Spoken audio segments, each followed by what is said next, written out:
Welcome to Mindful Ambition, the podcast where we explore what it means to lead with purpose and ambition without losing ourselves in the process. I'm your host, Dr. Andrea Gleim, psychologist, empowerment coach, speaker, and founder of Mindfully Mind and Theraboss. Each week, I'll sit down with powerful women and emotionally intelligent leaders to unpack what drives them and how they stay grounded while pursuing goals. So let's get started. So today's guest is someone whose story beautifully captures the essence of the show, ambition rooted in intention. Shay Russell is a senior director of talent and community engagement at Northwestern Mutual, Greater Tampa Bay. She's not just leading recruitment efforts, she's building legacy and redefining what community impact can look like through powerful partnerships and people-first leadership. Before entering finance, Shay spent a decade in luxury retail in Chicago, mastering leadership, high-performance teams, and the power of the customer experience. Then, with nothing but a visit and a vision, she packed up her family and moved to Tampa with no network and started completely fresh. Today, she's not only leading at the executive level, but she's also a mother, a mentor, and a model for women, building bold lives on their own terms. Shay, welcome to Mindful Ambition. I'm so thrilled to have you here. Thank you so much, Andrea. I cannot believe that you're having me on here and I'm your first guest. Yes, this is very exciting. This is an exciting journey, and I'm so happy that you said yes. One of the things that, when I was thinking about the vision of this all, I really, you came to mind and your passion, and I see you everywhere, and I love that. So I wanted to definitely bring you on and talk more about you and your story. Well, I am extremely flattered. I appreciate that. I am the biggest fan of yours. I love following everything you do on LinkedIn. Every time you post something, I'm like, that really resonates. In fact, I think you just recently posted something that I was like, wow, I'm going to need to hire her because I need to talk about that. I think it was imposter syndrome. Your post about imposter syndrome. Yeah, I was like, oh, that really hits. That definitely hits. So we'll definitely talk a little bit more about that. Okay. So let's dive into. So you invented yourself more than once, new industries, new cities, new chapters, and I think that a lot of people don't realize that takes a lot of strength to do. And so, when you came to Tampa, what did that chapter represent for you? Yeah, that was definitely a big decision, and it was very last minute, very quick, very spontaneous. It represented for me just the opportunity to really live life on my own terms. Little background there, but all of my family is originally from Alabama. And during the steel mill boom in Gary, everyone relocated to Gary, Indiana. So this was back in the day.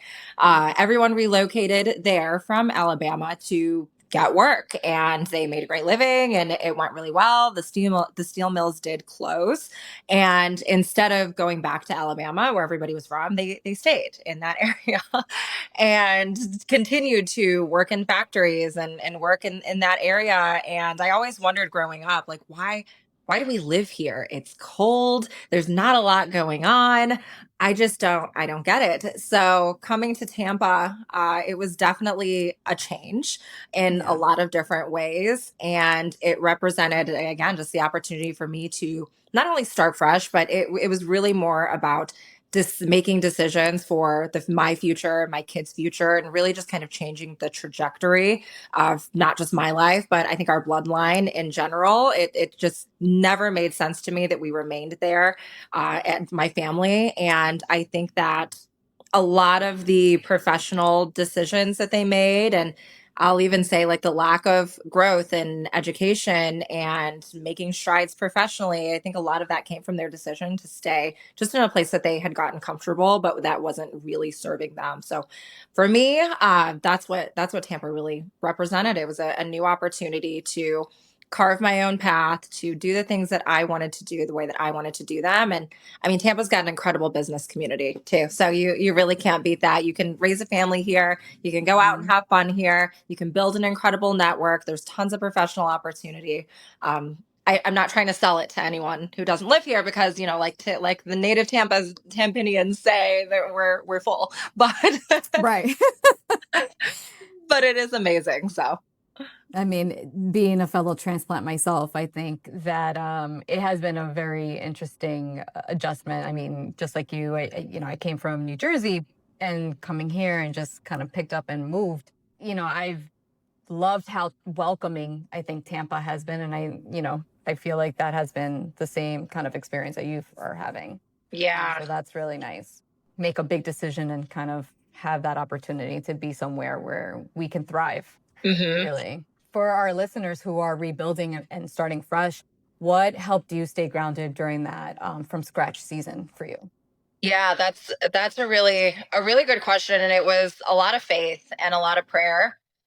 Full transparency, that was something that was new to me. I was very new in the faith at the time that I moved here. I'm a Christian, and so I had just gotten baptized not that long before moving here. I had just accepted Jesus as my Lord and Savior. So all of that is really what I leaned into, and prayer was what I leaned into heavily, because again, the things that I was talking about doing and the idea of wanting to move here terrified everybody in my family, especially at the time it was just me and my three kids, and that was it. And I was going to move to this area where we did not know anybody, didn't have any friends or family here, and so that gave my family a little bit of anxiety, thinking about you're going to go to this new place, what are you going to do, who's going to take care of the kids while you're at work.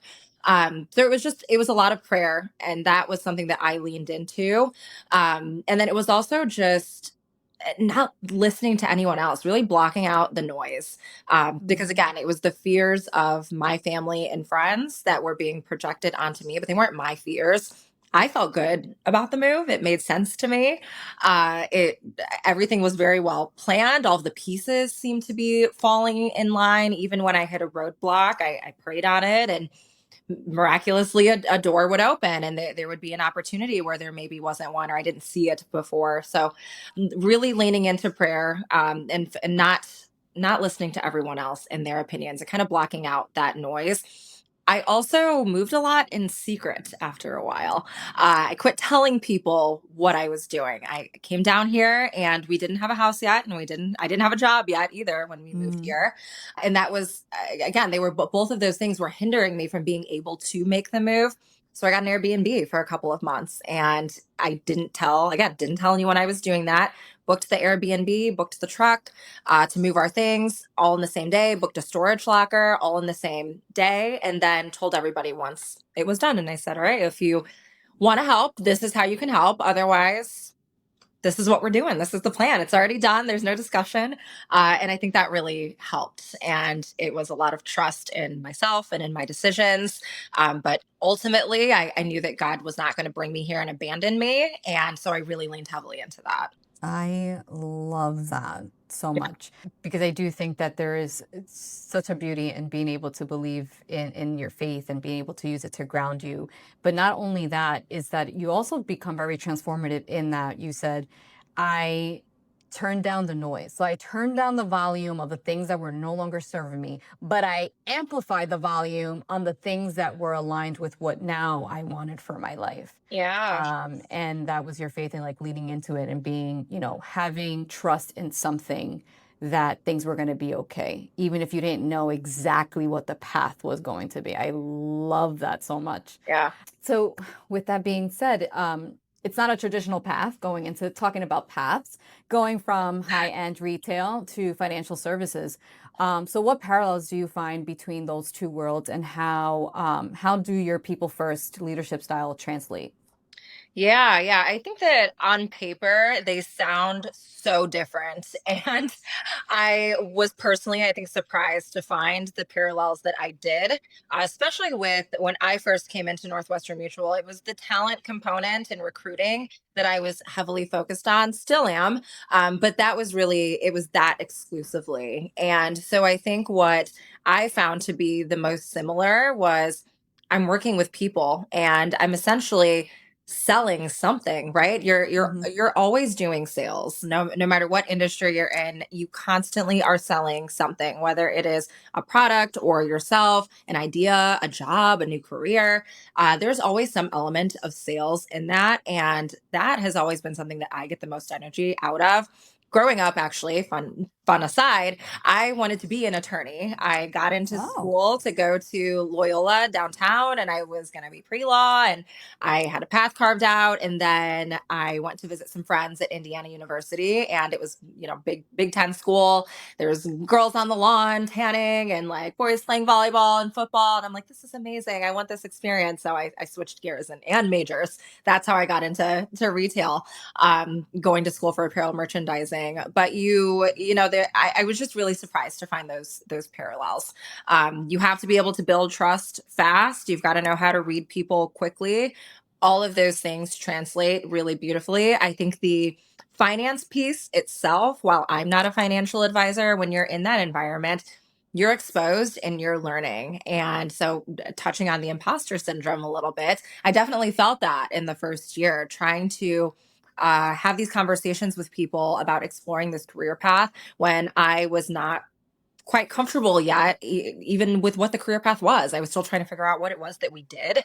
But ultimately, I think the finance piece and being in that environment has definitely changed me as a person as well. And it's offered some education and some insight to just personal finance and things that I didn't really know anything Mhm. about. Again, like, did not, my family were blue collar workers. I was first generation to go to college. So it's just not something that I was taught growing up.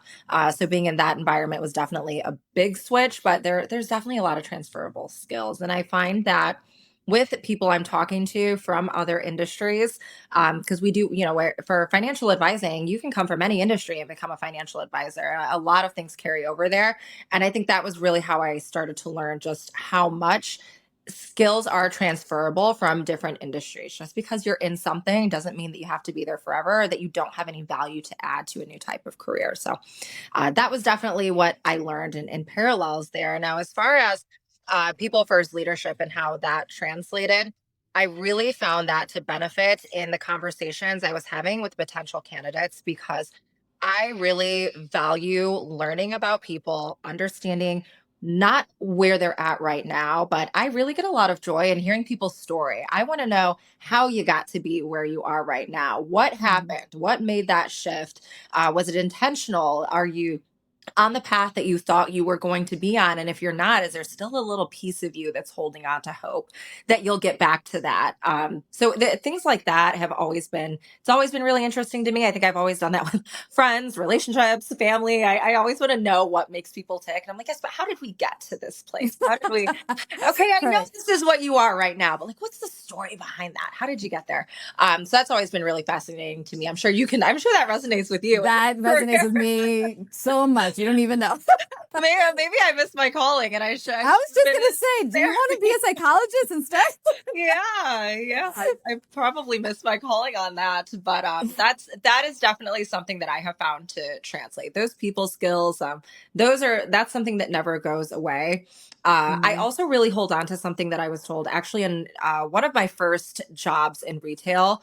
It wasn't my first. My first was Hollister when I was 17, but it was my second, and it was at Aldo Shoes, and I think I was 20 years old at that point. I was just working to get out of the house and to get some more. I was working because I wanted the discount, because I really love the shoes. Let's just say what it was. Yeah, I was gonna say I love them shoes. I I love the would have shoes. loved And that discount better. that was really, I was like a part-time seasonal employee. I was just Mm, doing it because I wanted the discount for shoes. But I mhm. was taught something, and it's something Yeah. that sticks with me. And I share this from time to time when I'm speaking at the chamber. My manager at that time put me on the sales floor, and this was going to be my first opportunity to actually sell something. And so I thought I was just going to go out there and talk to people, and we were going to talk about shoes. And so he puts me on the floor, and he's like, all right, you're going to take the next customer that comes in. I'm like, okay, perfect. I'm ready to go. And as I'm walking, he's like, okay, go ahead. There they are. And as I'm approaching them, he goes, oh, yeah. And don't talk about shoes until they do. And I'm like, "Ooh, okay. Okay. Whole pause," because I was feeling confident, ready to walk up there. And then he says, don't talk about shoes. And I'm like, well, what are we supposed to talk about? And he's like, I don't know, go figure it out. Just don't talk about shoes. And so I think that is something that always stuck with me. And I use it in networking, I use it in interviewing people, any type of fact finding. It's like, take the time to just learn about the person Mm-hmm. before you get right into what it is that you actually want. Like, pause for a second and really learn about people, and that's really where you build the relationship. When you run into things head first, just trying to get out of it, whatever your angle or goal is, you're not going to get anywhere, and you're not going to build any genuine connection.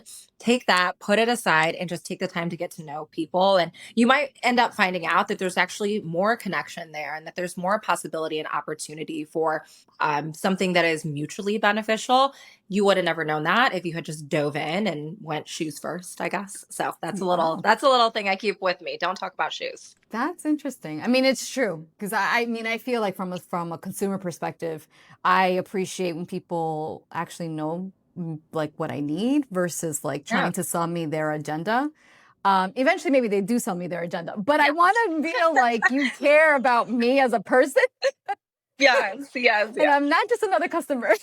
Right, right, uh, right. Yeah, but and in talent too, it's the same thing. It's, yeah. taking the time to learn about somebody before we jump into the specifics of, financial planning and how do you become an advisor. And I like, let's just talk about you. Let's just Mhm. learn about you. And then that will help me to be able to give you better insight as well, too, so that I know what it is that you need. And then I've got a small team as well that I work with. And same thing there. It's always been about like just building that bond first. That's something that's never failed me, getting to know people and really just genuinely caring and having that compassion for others. What do you find being exposed to one being a woman yourself, but also being exposed to many different people? What do you feel that women often undervalue with their own professional skill set when it comes to pivoting in their careers?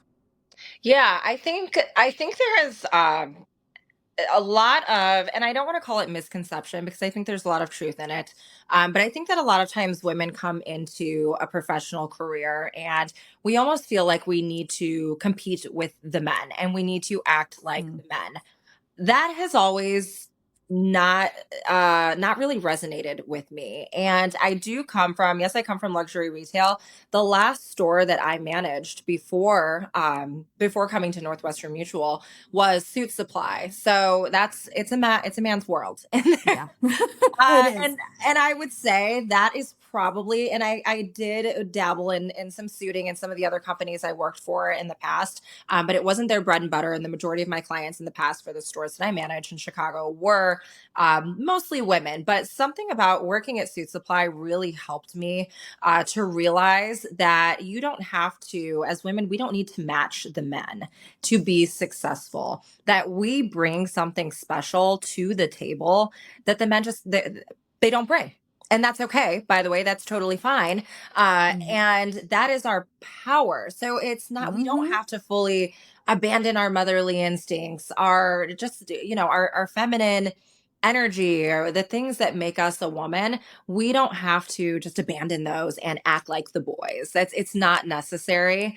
I think that is such a detriment to women today, is that we get in this feeling that we need to compete when really what's missing, I think sometimes in the work, it's that balance. I think that this works really well too with my managing director at Northwestern Mutual, and our dynamic.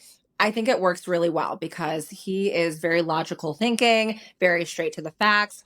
I tend to lean a little bit more into, well, timeout. Why is this person doing this? Let's, again, like I told you, I like to get into the Mm-hmm. why. Who are they as a person?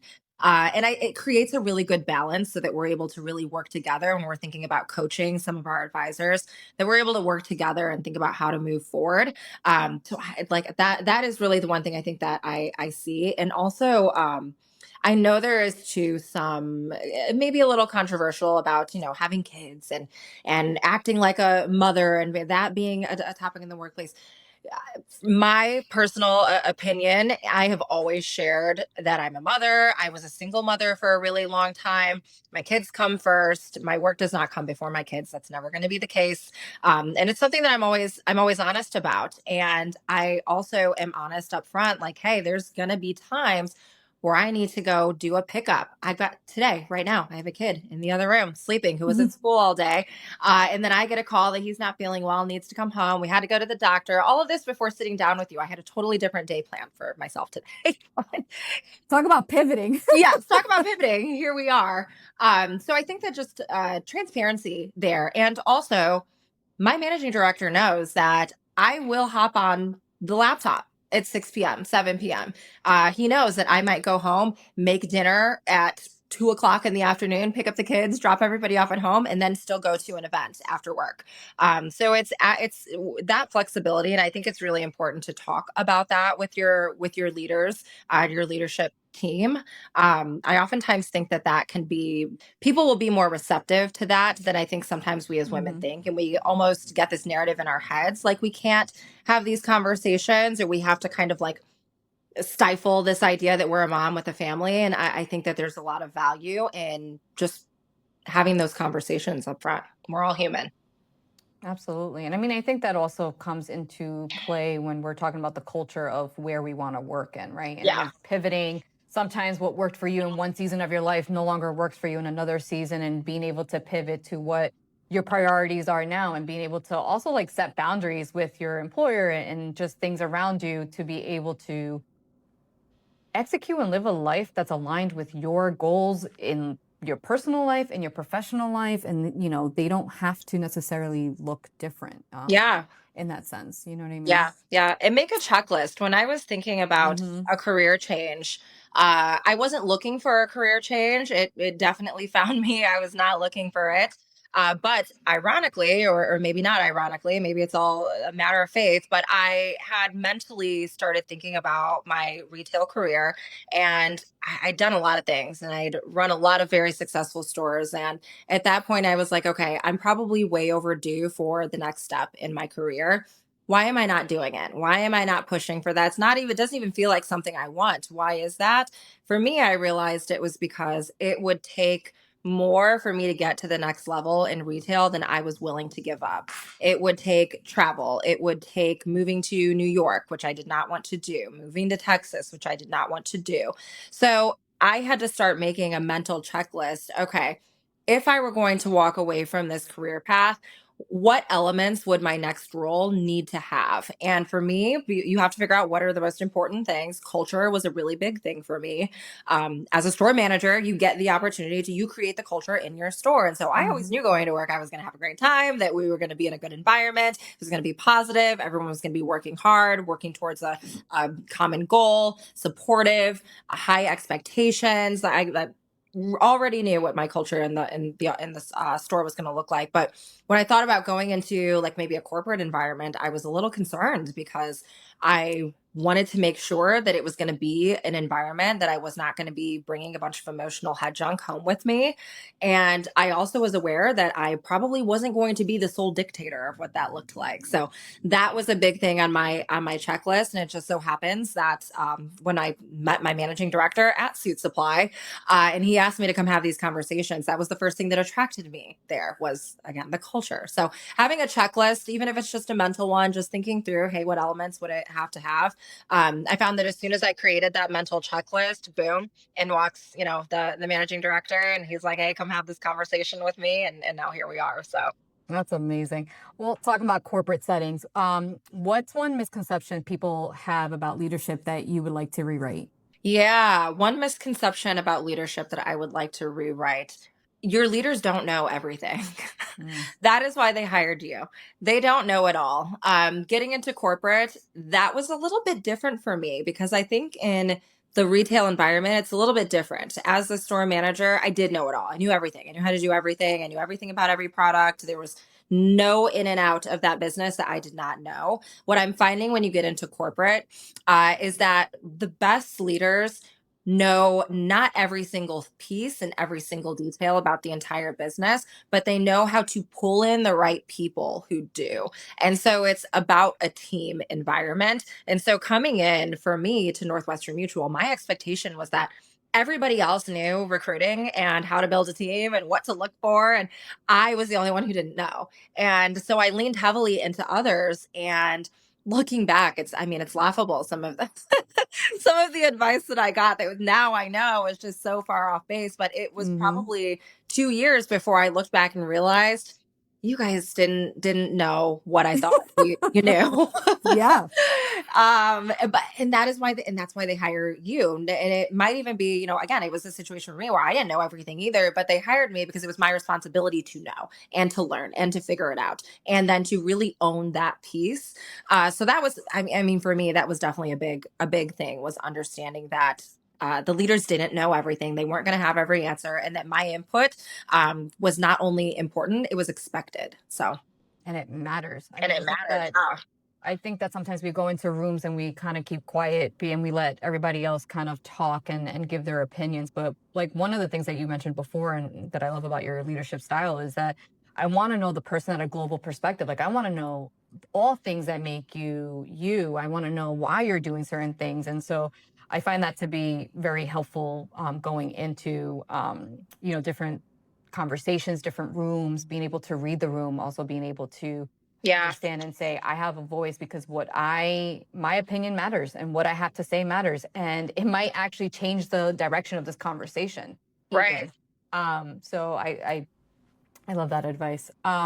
So one thing that I admire about you deeply is the how you've embedded yourself within the Tampa community, within the chamber, minority business initiatives, leadership programs. So Yeah. how has the community now shaped your career and vice versa? Oh man, the community has built another element into my career. I mean, I have growing up, I always wanted to be involved in my community, but again, I didn't grow up in a house where that was modeled. Mm. Not for lack of care, but just, so survival. They had to work, I had to take care. I was gonna say different priorities. Right, priorities, yeah. So that was just not something that I was around, but I always really admired it, and I always admired like the men and the women who were seemed to be involved in everything, and I just thought that was so cool, and that they were making that impact. And I was always curious about how they got into those rooms, how they did those things. So coming to Tampa and then joining Northwestern Mutual and really having the opportunity, I think that's a big thing too. Can't credit my company enough for giving me the opportunity and the space, and encouraging me to do those things, because I mean they're paying me a salary, and they know that my time throughout the day is a lot of time spent out in the community. And I think that just speaks to the value that they place on it. But I didn't know what I was doing getting out into the community. I had no idea where to go. I had one of our very senior advisors, he was a former managing director in our office on, I think, my first or second day. Tell me to come into his office, and we chatted for a little bit, and he's like, okay, I know where you need to go. I'm going to take you to the chamber, and you're going to go there, and that's what you're going to do. And I was like, okay, I don't even know what a chamber is. Lots of newness for me. So I didn't know what a chamber was at all. I was like, okay, that sounds kind of scary. I don't know what that's about, but let's go figure it out. And, I didn't get to be as active as I wanted to in that first year, or even the second year. It really wasn't until my third year in the business that I really was able to lock in. That is what I found to be the most important way to get ingrained in an organization, is to first just show up. Show up to everything. If you've got time, put it on your calendar. Just go there and meet people with no expectation other than to meet people and to learn. And so that was how I went about it at first. At that point, I was like, okay, I've been going to things for a while. I think I need a little bit more direction now. I've been showing up. Some people have seen me several times, like, okay, she's putting in the effort. So at that point was when I reached out to chamber staff and requested meetings with them. They're just absolutely phenomenal. That was when I requested meetings with them, and I was like, hey, I'm showing up. I'm going to this. I'm going to that. This is what I'm trying to do. Please help. Please help me. What do I do? Where do I go? Give me some direction, and I will do it. And they did, and they continued to give me resources and help me directionally. And it's definitely been very impactful impactful, not only on my career and what we're doing at Northwestern Mutual, but just personally. I get a lot of energy in being able to give back to the Tampa Bay community. I'm here. I want to see this area continue to grow and thrive. My kids are here. I want them to stay. My mother moved here as well. So it's just important to me to see that the Tampa Bay area continues to do well. And it's just such an area with a lot of opportunity. It's crazy. Coming from Chicago, it's like this is such a small city and it's growing so rapidly. Like you have to get out there and just get going. Just get out there and get started. And it's going to be messy and it's going to be awkward. I can't tell you how many times I stood in the middle of a room by myself, not really sure where to go next, and at an event because I didn't really know many people and I came by myself. But it definitely has given me a new confidence and another set of just another purpose. Really being able to give back, and some of the organizations and committees within the chamber that I've gotten involved in, I'm constantly just mind blown by the rooms and the people that I get to be around and the exposure. I mean, it's just absolutely incredible. It's very high level and very successful individuals with amazing stories, and it really just helps you to want more for yourself as well too. So that's a lot of what I found. I think even the business organizations and the business committees that I speak to on talent, it's like, yeah, I'm speaking to you guys, but I'm looking at you guys like, wow, you started this business. This is so impressive.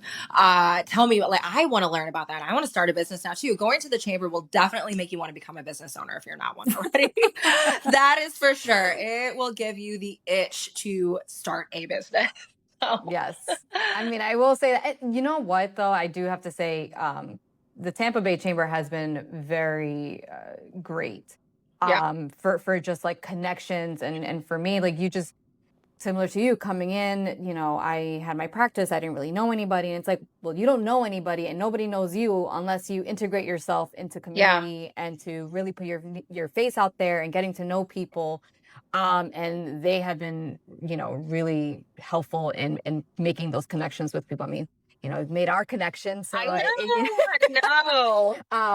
and there's a little bit for everybody. So I agree with you in that, Tampa as a community is really strong. And once you integrate yourself in the right places, in the right rooms with the right people and having the right conversations, one thing will lead to the next. And then you're going to probably have the itch to become an entrepreneur, or Yes. if not, absolutely pursue the dream that you want, whatever Yeah. that looks like, which is nice. But that also comes with putting yourself and exposing yourself with people who maybe don't have traditional paths as well. Yeah. And just hearing their stories, that can really also project you into wanting something different if you're not necessarily in a place where you want to be. If you're feeling stagnant, I think the lesson there is take a leap of faith, get out of your comfort zone and meet people that maybe are not necessarily the people that you normally talk to, because you never know Yeah. what you'll have to gain from their perspective. Oh yeah. Yeah. I think it's so funny. We all think our life experiences are so unique to us and nobody's gone through the things that we've gone through.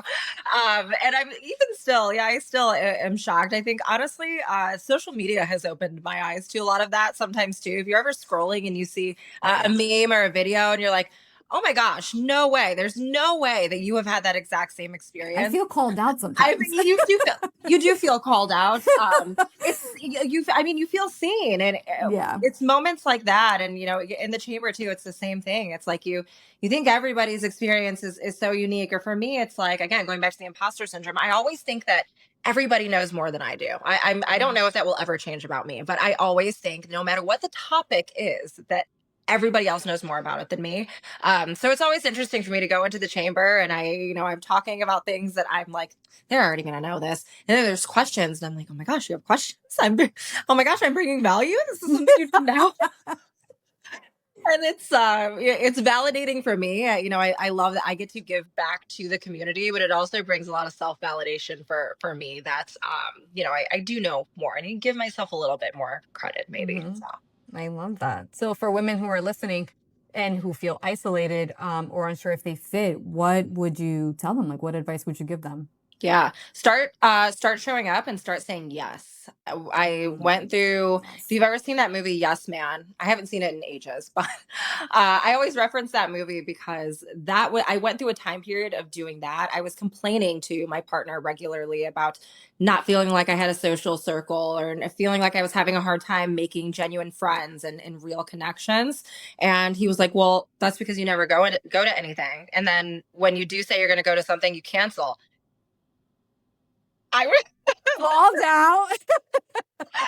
jaw on the ground, excuse me. But yeah, I did not realize that I was doing that. I think as Mm, regularly as I probably was, and that was when I was like, okay, I'm going to make a change. I'm just going to start saying yes to things, and it was awful for a while. It was rough. It was really rough. You know, again, as a mom and you've got a career, it's like people wanting to do things with me after work. I'm like, oh my goodness, please, anything but an after work anything, because you're exhausted. I'm done. I'm tired. I want 5 minutes to myself. But I started to realize that when I was saying yes and I was going to things, there was never a time where I left and I was like, oh, I wish I hadn't done that. Every single time I was like, I'm so glad that I did this. Even uncomfortable, I was always happy that I'd made the decision to go. I showed up, uh, and it was always good. So definitely, if you're feeling isolated, if you're not sure where you fit in, just find something and go to it and keep showing up for yourself. Set a goal. I'm going to go to two things this week, whether it is business related or hobby related. If you're in Tampa, there's 18 million run clubs. There's Pilates on every lawn mhm. in Tampa every night. There's always something. Just Yeah. go a couple of times, give yourself the opportunity. Because I think it's very easy to sit back and just kind of continue. When you feel isolated, you sometimes continue to isolate yourself, and that's not going to make anything better. So you've got to just commit to even a month, commit to 1 month of just saying yes to things and see where you end up. So say yes, Say absolutely. I yes. mean, one of the things that I was like, even thinking as you were speaking, I'm like, oh yeah, even volunteering opportunities, right? Like being able Hmm. to find something that you're interested in and that you want to give back to, finding that opportunity to volunteer and expose yourself and be around people, Yeah. is important.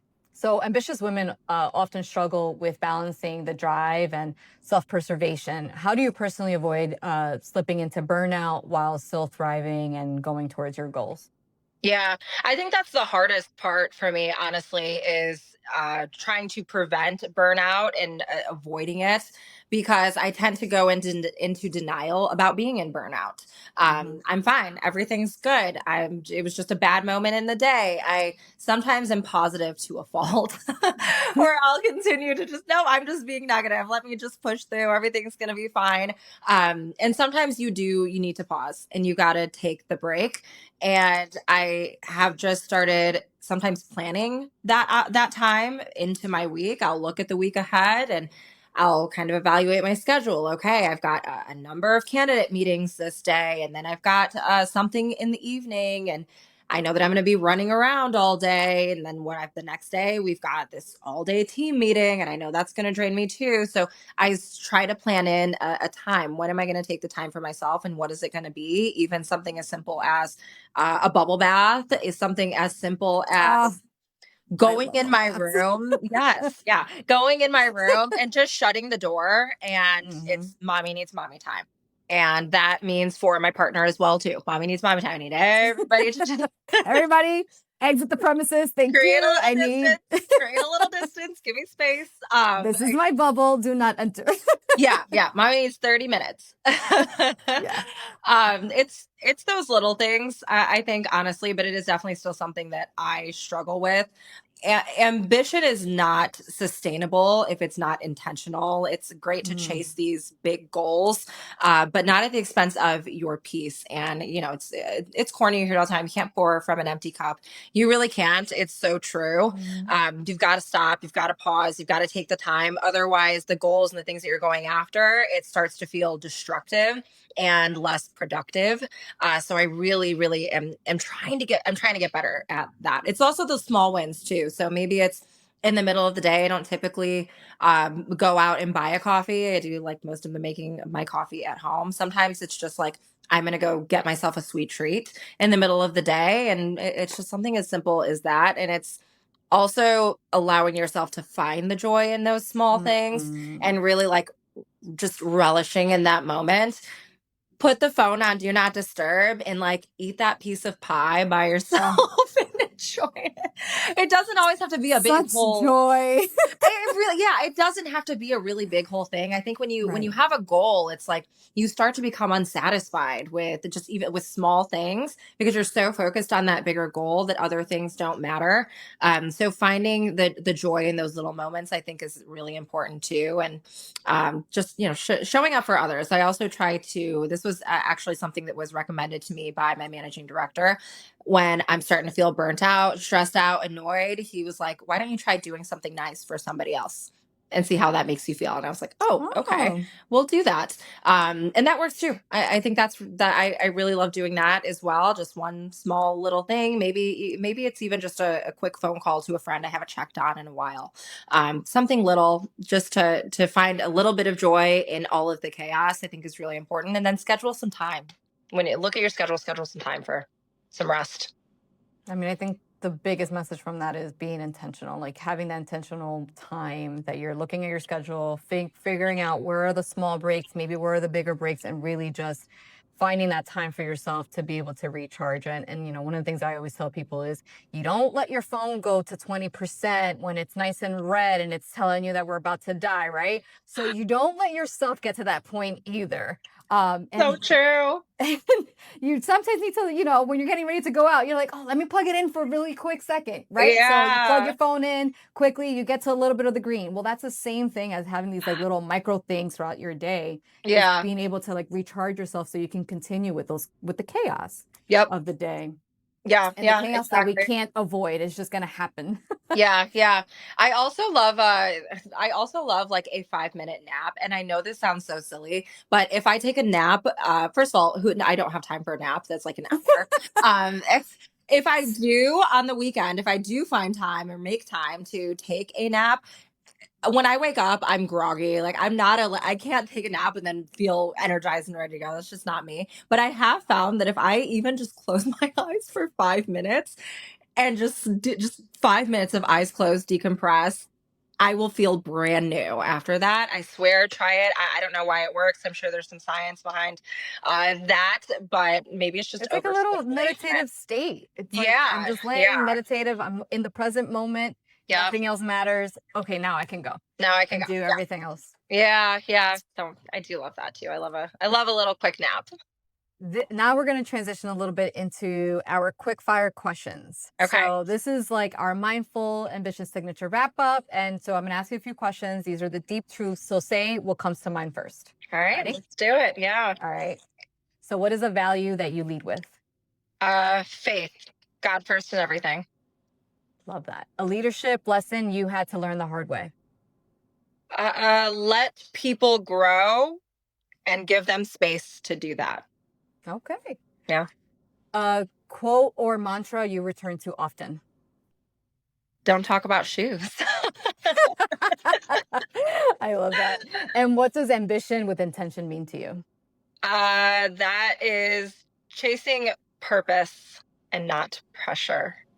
Oh, I love that. Thank you for joining us on Mindful Ambition. If today's conversation with Shay Russell resonated with you, be sure to subscribe, share this episode with a fellow ambitious soul, and leave us a review. Until next time, keep showing up with intention. Your ambition deserves to be honored. Thank you so much for joining me today. And thank you. This was so fun.